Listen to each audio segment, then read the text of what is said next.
Mr. Point of Order in this House. I rise pursuant to Standing Order number 83.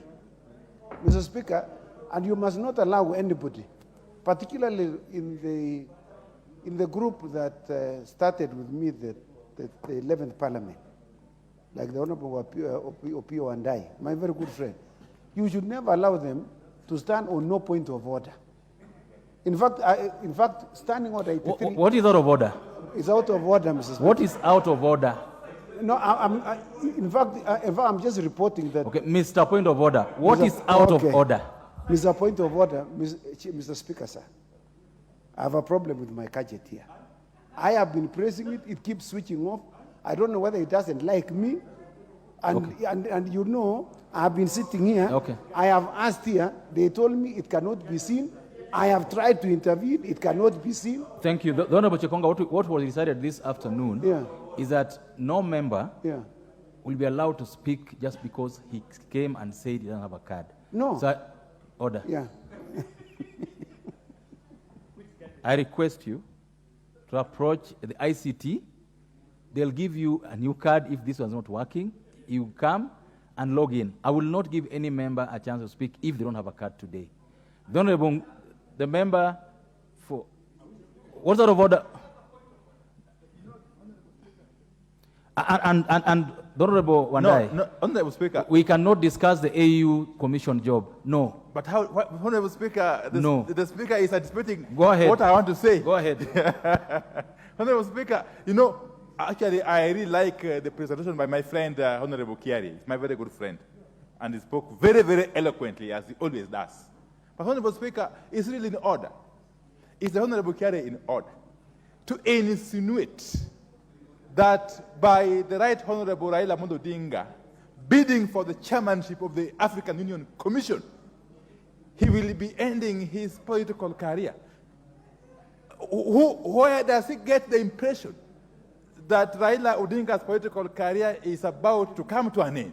Did I hear you? Raila Amolo Odinga is just 79 years old. Just 79 years old. Did I hear you, the Honorable Kiari, to He suggest said that is a better way of ending his political career. Did I hear you saying that?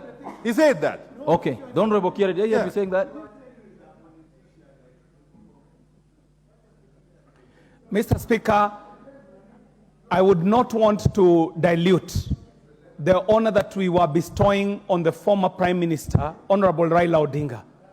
And it is not lost to members in this House, no less the leader of minority, that the Honorable Raila Odinga has had a very long and illustrious political career, to the point that this would be the apex of his politics if he were able to ascend to be the chairperson of the AU Commission. This would be the highest honor bestowed on a gentleman who has had an illustrious career. Mr. Speaker, that does not amount to an upward displacement, and I do not wish in any way to retire the Honorable Raila Amolo Odinga, because his presence in the politics of the country and this continent is still needed, and Mr. Speaker, and his service is still desired. Thank you very much, Mr. Speaker. I personally don't believe that this House is not suited to discuss any of these matters the two of you are sparring over. We are ill-suited. We cannot determine anybody's fate, whether positive or negative, in that regard. The next member to speak on this matter, the Honorable Ngusia from Mwingi West. Thank you, Mr. Speaker, for giving me this opportunity to add my voice on this matter of national dialogue.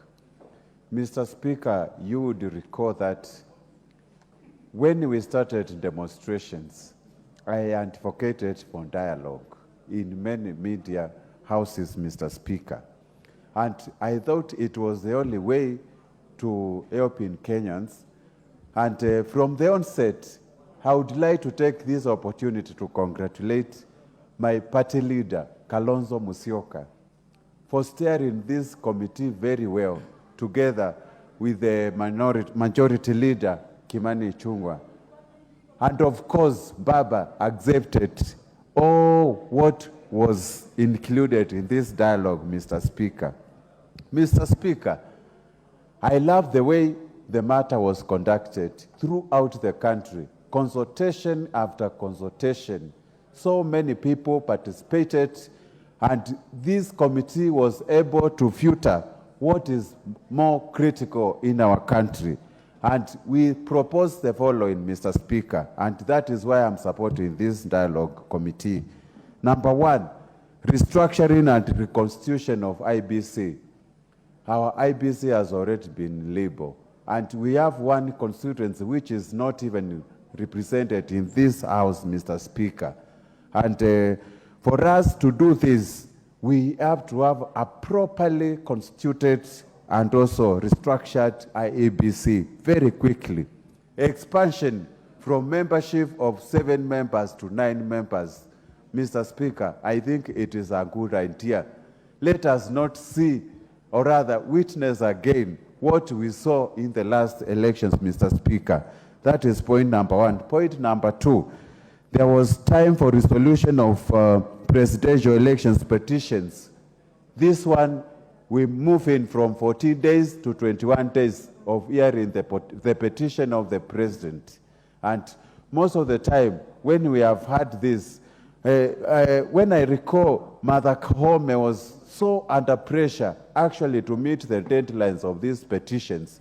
And sometimes when the judiciary is under pressure to come up with a conclusive matter like this important issue, Mr. Speaker, it needs a lot of time and consultation to make sure each and every evidence is heard, Mr. Speaker.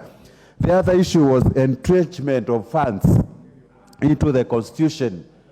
We have been out of the court. We have been in court many times, Mr. Speaker, questioning the legality of NGCDF and GAF. Mr. Speaker, if at all we are going to move out of this chaos every time, and every time governors actually being used by people who have got vested interest in this matter, we should put this matter into rest, entrench the CDF, GAF, and even Senate Oversight Fund into the Constitution, and will be able to make progress on this matter, Mr. Speaker. Mr. Speaker, the other issue, of course, is a very important one, which was establishment and entrenchment of state offices of leader of opposition. You realize that most of the time, this House, we have got only minority leader and minority chief whip. But, Mr. Speaker, assuming that currently Mr. Raila Odinga Omolo is here, even Stephen Kalonzo Musyoka is around this House, Mr. Speaker, this House will be having a meaningful and, of course, a very good debates in matters of defending our democracy, Mr. Speaker. That is why I think this country needs a properly funded leader of opposition with all the shadow cabinet ministers oversight in the executive, so that we check the excesses in this in the governance of this country, Mr. Speaker. There was also an issue of fidelity to the law on multi-party democracy, Mr. Speaker. We should never, as a country, allow multi-party democracy actually to die, Mr. Speaker. We need as many political parties as possible to grow the democracy in our country. And that is why we let us not only legislate on this matter, we need a commission that is independent, a registrar of political party commission that is independent to do the issues of management of political parties, funds, and... The member for Manyata.